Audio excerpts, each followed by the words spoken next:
You cannot find gold at sea. You can find gold here. It's not all about money.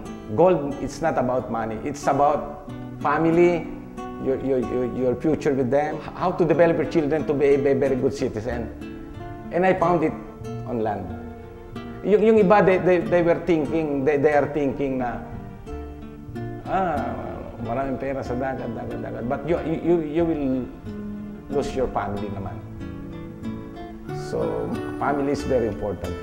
The biggest challenge, the challenge to prove yourself. And I have proven it to them. So, from there, nagumpisa na yung seaman's life ko as an officer. Prove yourself as a father, as a husband, as a seafarer, and as a manager as well, you know. So, I think that's you have to prove yourself all the time. Otherwise, you will lose it. Discipline is very important, self-discipline. Kasi sa barko, you cannot say, akala ko ganito, kasi si ganito. You cannot do that. You cannot do that.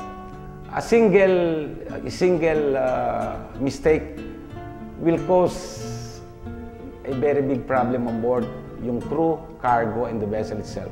Always focus on my job during the working hours and during night time.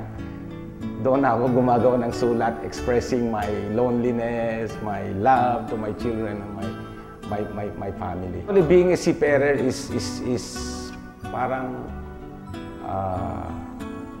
kukuha ka lang ng puhunan dyan Ngayon, while at sea, while on board, you have to save as much as you can.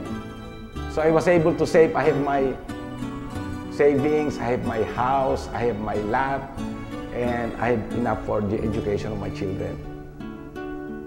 Then I started again working on land with small salary. But now I'm a general manager. I'm financially stable. So, napag-aral yung anak ko sa Lasal.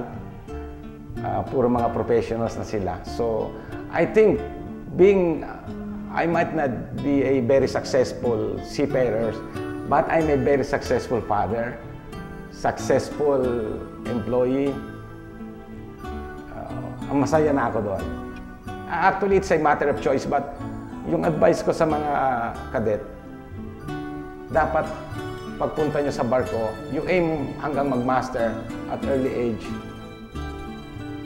makaipon para sa puhunan mo sa lupa.